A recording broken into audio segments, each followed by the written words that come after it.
John had actually originally asked me to speak next Sunday, but I had to decline because my daughter's due to give birth on the 27th, and I want to make sure I have time open. Now, this is her first child and my first grandchild, so I'm very excited, and she's in Ohio, so I will have to be making a mad dash, and I hope they don't have this big snowstorm at the time that I have to go.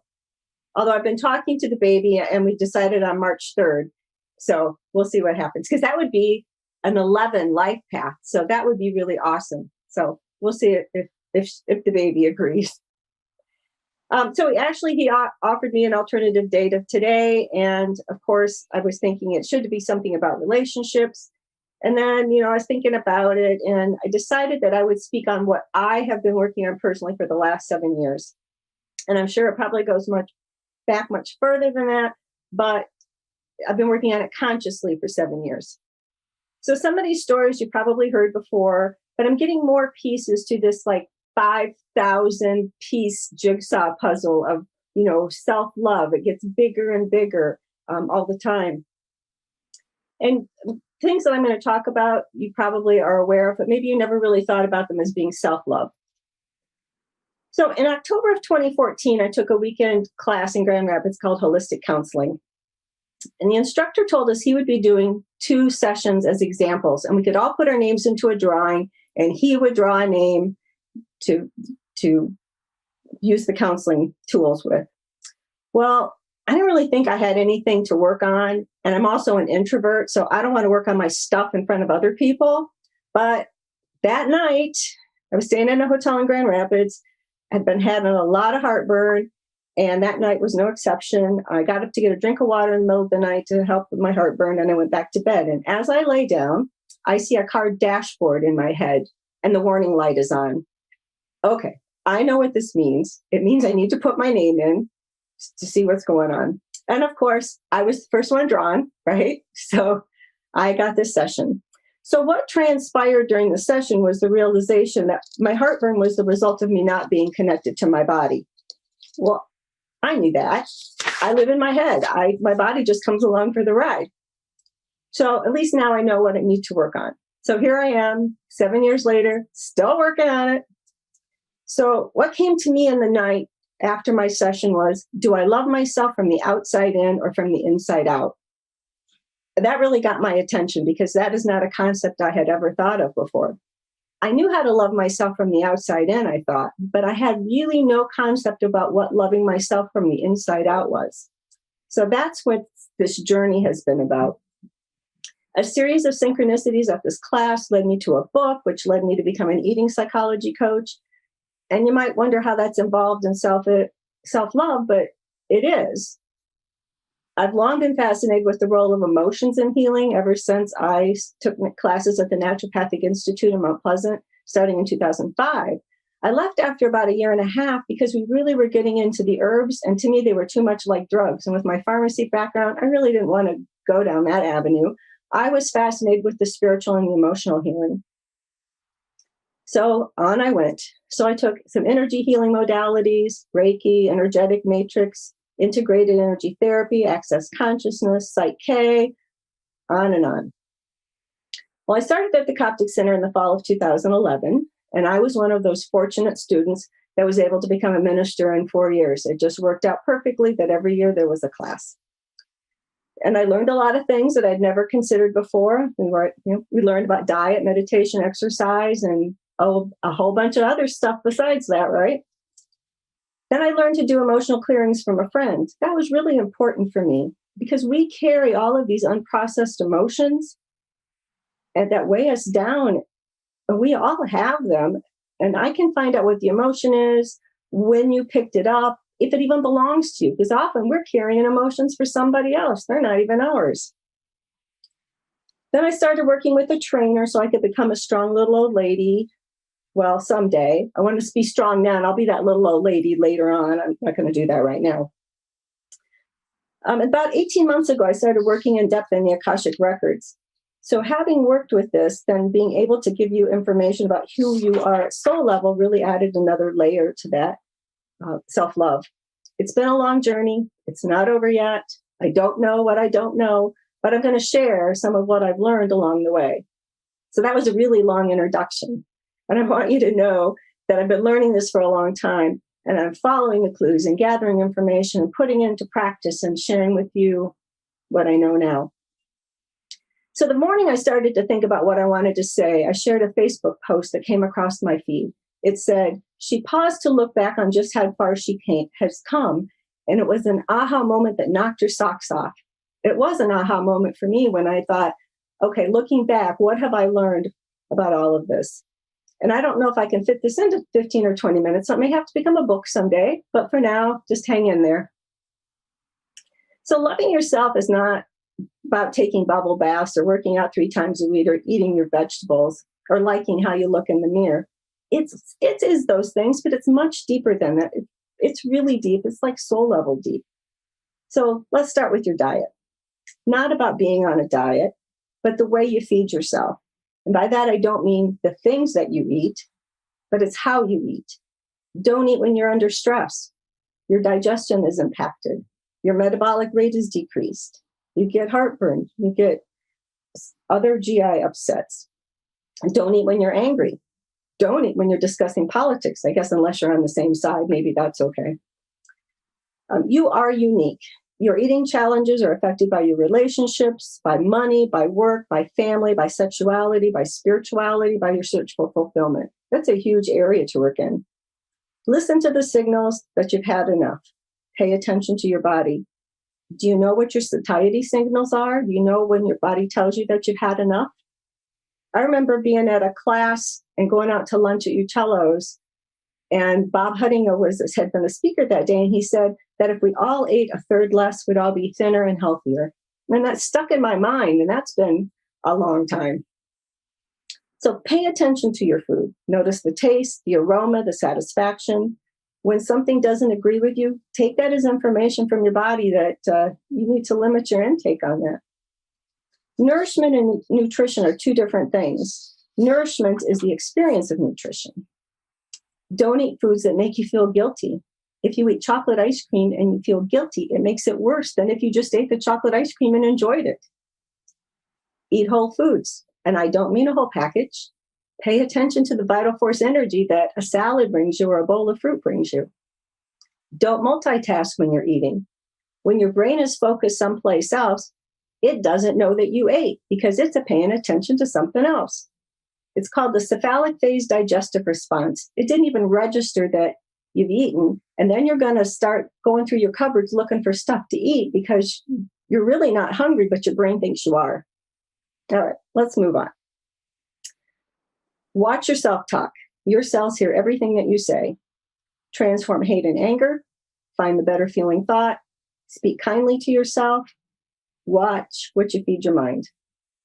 Focus on gratitude. When my mom died, I started a gratitude journal. I'd write down 5 things every night that I was grateful for. And what a great segue into going to sleep. It really shifts your focus. All right, let's talk about meditation. So meditation takes you into that healing space, opens the door to pure consciousness. And Tara touched on this in her Coptic moment. When we surrender deeper into the unified field, we go from being somebody to being nobody to being everybody. We go from being someone to no one to everyone. We go from being something to no thing to everything. We go from being somewhere to nowhere to everywhere. And we go from some time to no time to every time. Well, what is that pure consciousness? It's the consciousness of love and oneness. So breathing in that love energy has to impact your self-love. It has to, but you have to allow it. Okay, so remember those unprocessed emotions that you're carrying? Let's work on those. Do it with a facilitator or follow a process in a book. Books like The Emotion Code or How to Heal Yourself When No One Else have protocols on how to do that for yourself. Don't be afraid to ask for help. The pain of staying the same is greater than the fear of change. Seek out a therapist or a facilitator. Well, let's talk about electromagnetics. We learned about electromagnetics in self-mastery, and it was really hard for me to understand until I came across a book by Joe Dispenza called Becoming Supernatural. Combining a thought, which is the electrical charge, with a feeling or emotion, which acts as the magnet, changes our biological energy, which then can change our life. You are keeping your life the same because you are keeping your thoughts and your feelings the same. We have to change those. We have to elevate those. So elevated emotions over time creates a new baseline. So instead of your baseline being here, now we've raised it to here, and then we can work on raising it to here. So we're taking that hierarchy, going from fear to joy on that emotional scale. We're just going to keep taking ourselves up. All right, breathing. We've learned that breathing exercises can calm us down. Releasing stress through breathing is self-love. We learned cobra breath, alternate nostril breathing here at the Coptic Center. Even the Navy SEALs do breathing exercises. They do the box breathing. It's breathing into a count of 4, holding to a count of 4, exhaling to a count of 4, holding to a count of 4. Do several rounds. See, that was a pun because it's box breathing. You can't do a round in a box. But anyway, forgive yourself and others. You've heard the saying, anger's like drinking poison and waiting for the other person to die. Radical Forgiveness is a great book if you need some help working on forgiveness. Set your boundaries. When you know what you'll accept or tolerate, you set boundaries. It teaches other people how you want to be treated. Do you know your boundaries? You have to say no when you need to, but you can stay open to possibility. Say yes to things that inspire you and light you up. Move that body. Pay attention to the needs of your body. You know how it feels when your body's been sitting in one position, like you're sitting in front of a computer all day. You know how that feels. You get all cramped. Deepak Chopra said, think about your body in a new way, not as a mechanistic machine, but as a vehicle to give and receive love, compassion, and understanding.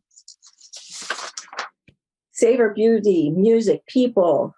This is nourishment, nourishment for your soul. Drink in a beautiful sunset, a garden of flowers, a child's laugh, snuggles with a puppy.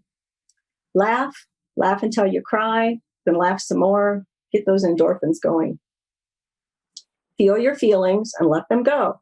That chemical cascades related to a stressor of an emotion only lasts 90 seconds. But if you keep playing it over and over again, you extend that period of time when all of those stress hormones are flooding your body. So you have to release them. Don't numb them with food or anesthetize them with other substances. Don't try to outrun them. Spiritual escapism is self-defeating.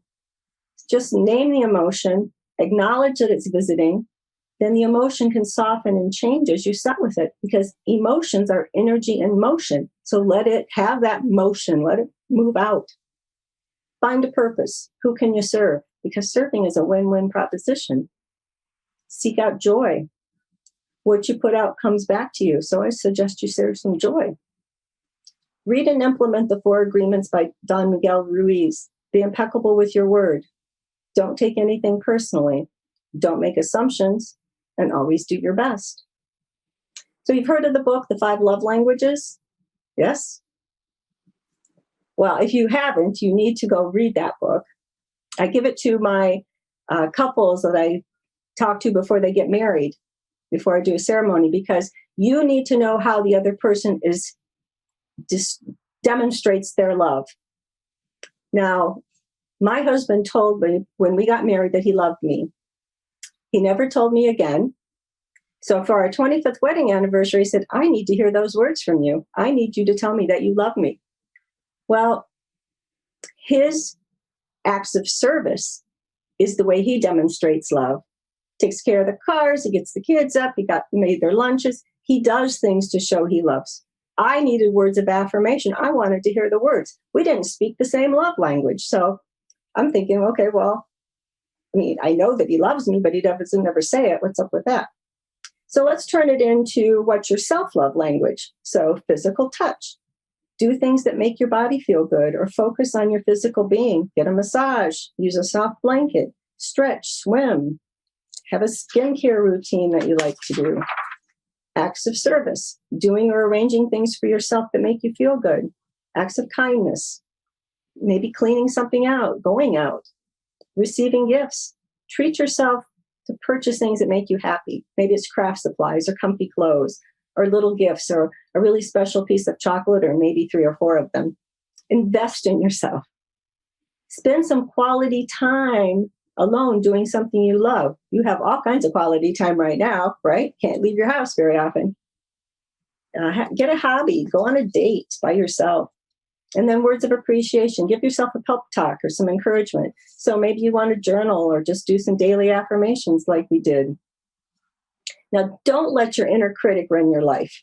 We listen to our inner critic and we let that determine our levels of self-love.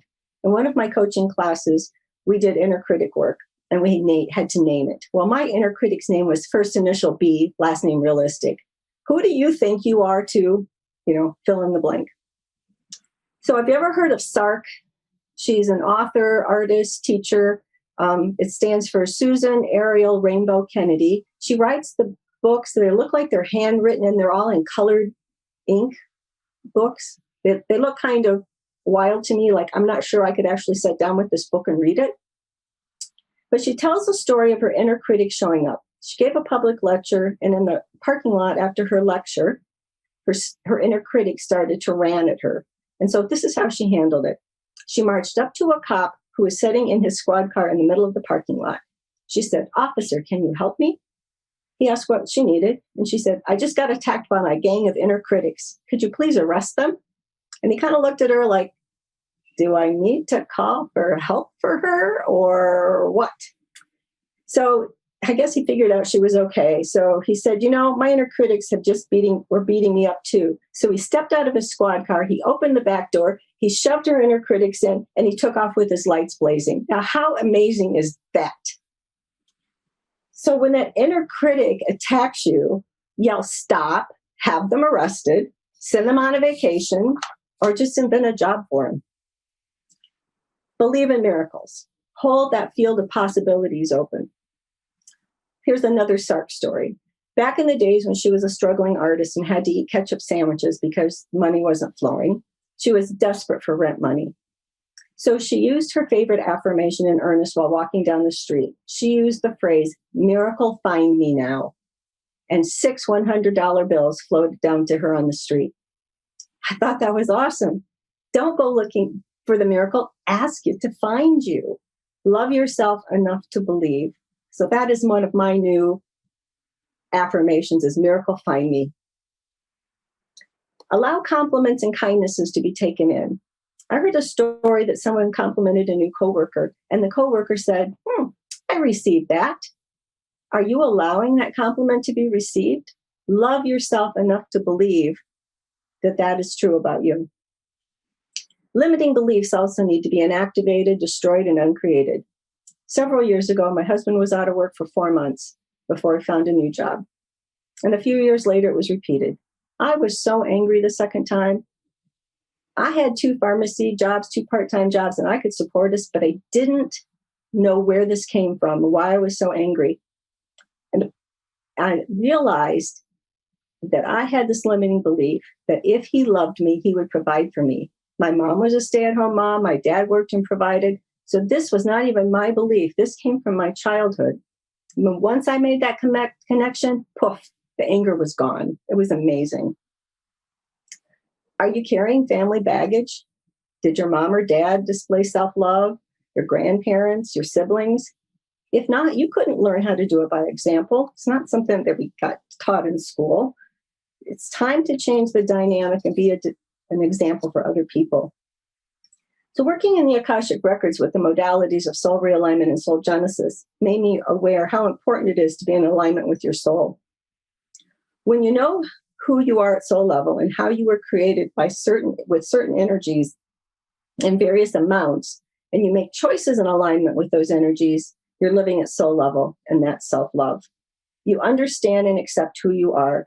There's no inward fighting, and this can bring you the most fulfillment. So here's an example I gave in a talk last fall. One of the soul gifts is divine compassion. I have a client who had 40% of her vibrational spectrum of her energies is divine compassion. She doesn't have much financially, but she'll share what she has. She gives food away to her friends. She goes to the food bank and she picks stuff up and she delivers it to people. She wants to make sure everybody is cared for. She lives who she is. I have another client who has 4% divine compassion. She thought there was something wrong with her because her friends kept telling her she needed to be more compassionate. And they were actually working on instilling compassion in her energetically. Once she found out she wasn't wired for a lot of compassion, she felt free because she thought there was something wrong with her. But that's not how she was created. It doesn't mean that she didn't have compassionate feelings, but she doesn't live in the compassion 24 hours a day. Her gift was just elsewhere. So understanding who you are at soul level and actually living it is the ultimate, I think, in self-love. You are living full out as who you were created to be. Be authentically you. There is no resistance when you live from your soul. We're not all the same.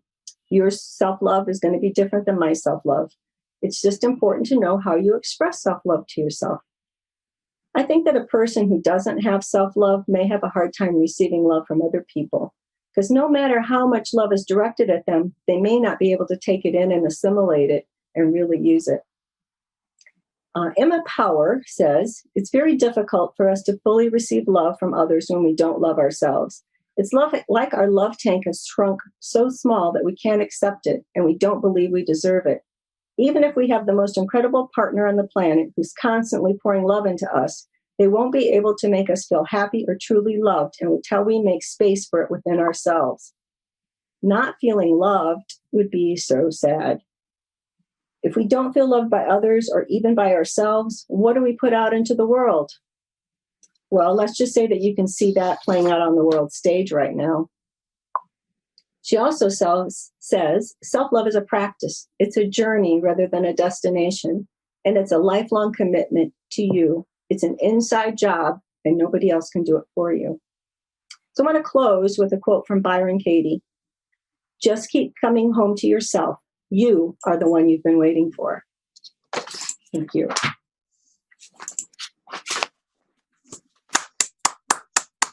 Thank you. Thank you, Bonita. That was absolutely wonderful. Thank you. Absolutely wonderful. Put a lot of work into that. Yeah, but I've been working on it so long it just flowed. Good. As you said, that could easily become a book. So I definitely encourage you to work on that. So a lot of really good ideas. I especially liked how you described meditation, going from being somebody to being nobody to being everybody. Yeah. And that progression just resonated with me in a way that I've never heard that before. This is a fabulous book. If you've never seen it, Becoming Supernatural, How Common People Are Doing the Uncommon. So it was really fun. Yeah, that's where the electromagnetics thing, where I really understood it from, I knew we went over it in self-mastery, but it just seemed so much over my head that I didn't get it. But once I read that book, there was just something about it that really just made it click. Maybe I just heard it enough times finally. Mm-hmm. Yeah. Yeah. So of all those different modalities that you were talking about, what probably impacted your life the most? I'm going to say the Akashic Records work, just because it's new and it really, newer, and it really made me realize that in soul realignment, we learn about energy centers, which are soul gifts, and there are 8 of them. So it could be divine love, divine manifestation, divine order, divine love, divine truth, divine communication, divine power, and divine wisdom. And we all have a certain amount. 1 or 2 of those would be in greatest abundance. So that would be our gift, the way we should be expressing ourselves in the world. And to me, that is really living at soul level when you are in alignment with the energy that you've been given in greatest abundance. When you're making choices based on that. For example, my secondary gift is divine power. And for divine power is all about a sense of freedom. You don't want to participate in anything that doesn't make you feel free. That was so important to me. So I use that as my yardstick. Do I want to participate in things? And so then if it lights me up, that's a feeling of freedom. And so when I make choices with that, then I'm really living who I am at soul level. So I think that was probably one of the biggest aha moments for me, to know that we all have gifts. And they're not like just you have a good singing voice. I mean, that is a gift, but that's not the type of gift we're talking about here. It's what brings you the most fulfillment. So it sounds like identifying who your authentic self is and then living that authentic self. Absolutely. Yeah. So, there's so much more to learn. So at this point, I'd like to open the floor if anyone has any questions for Bonita or comments about what she talked about. Is there one particular book that turned the light on for you as far as finding what your authentic self, who you are? What are the different areas? It wasn't a book, it was a class. So I don't think she has any books. Sign up for a reading from Bonita. Yeah. So that you know. They're awesome, I can tell you. Yeah, Janice had one a couple years ago. It's just, knowing who you are and being that, and not trying to be something you're not, because that just doesn't keep us moving forward at all. No. Mm-hmm. Do those have to be done in person, or is that something that could be scheduled over Zoom? That can be something over Zoom. Yeah. Yep. I work a lot. I have a lot of clients out of state now. So Zoom has become very important. I think I've been in my actual physical office like twice since October. So it's like, should I even keep it? I love my office, but I guess we'll wait and see how the direction things are going, maybe in the fall. How long are your readings? Depends on what we do. Some of them are around an hour. Sometimes they go a little longer if we've done more. So I do soul realignment and I do soul genesis, and I can do them together. So, but it's something that you put together in advance. So, I mean, it could be 12 pages of a reading, or it could be 20 pages if we're doing the whole thing. So lots of information, lots of cool information out there. Good. Do you have a website that explains in detail a little more? Yes, it's BonitaJacque.com. So BonitaJacque. Oh, your name. Yep. .com. Okay. Thanks. But what is Soul Genesis? Soul Genesis is another Akashic record program. It's so learning different information. We learn your soul group of origin. We learn your core wound. We learn your eternal pattern. We learn your soul's lineage. Like maybe you had personal experience in the time of Krishna, or maybe you had it with Buddha, or maybe you had it with Jesus, or maybe it was back with the Druids.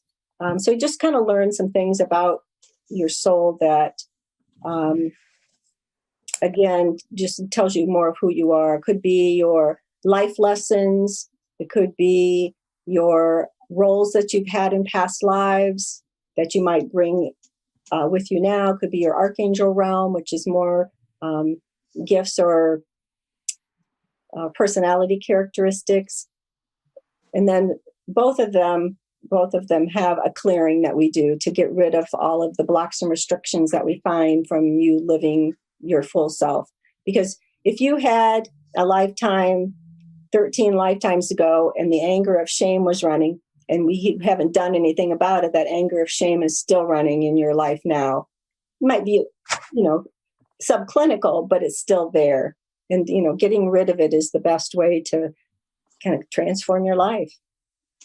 It makes you feel light when you don't have all those things running through that have been weighing you down and you didn't even know it.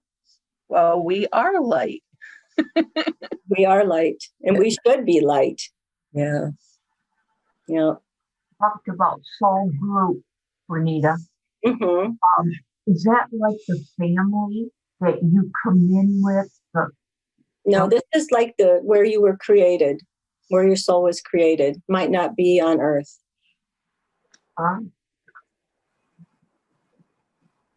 But weren't you created with all the other souls? Maybe. So your soul group is how you do your humanity while you're divine. So it's like you have a particular characteristics, and your soul gift is how you do your divinity while you're human. So it's an interesting combination. Mm-hmm. What I want my clients to understand is what Alan did in the introduction. I want you to know who you are at soul level.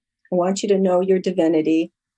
I want you to express that in your life, because you can change your life and you can change the world by being who you are, how you were created, and to let that light shine, Autumn. Mm-hmm. Interesting. It's fascinating. And I'm in 2 more Akashic Record programs right now that are different. So, I just don't know what I don't know.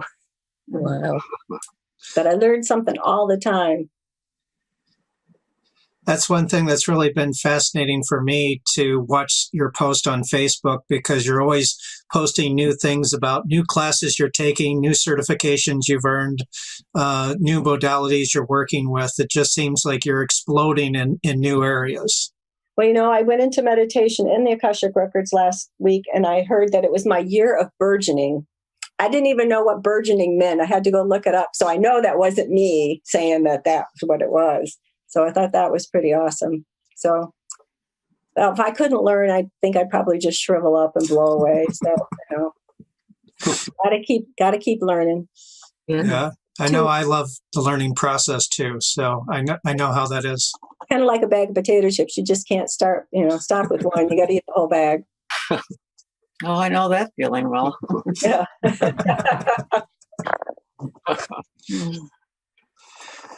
I guess I do have one other question that I could direct your way. With your science background, are there any of these new spiritual modalities that are shaking some of the beliefs that you had from that old background? No, I really think they go, maybe it explains it better, but I really think they go together really well. It's just an explanation of some things on a different level. Looking at the more of quantum physics wise instead of straight biology or chemistry or whatever. But I can change my beliefs all the time. I'm not tied into them. I learn something new, and that makes me, look at something differently. It's a perspective. I talked about that a few months ago here. All about the things that get in the way of our perspective. Mm-hmm. Yeah, that would definitely echo my own experience, because I've found ways to integrate the physical view of life with the spiritual view of life, and how the two mesh with each other. So yeah, that kind of echoes the way I see things as well. Don't you wish you knew all the secrets to the universe?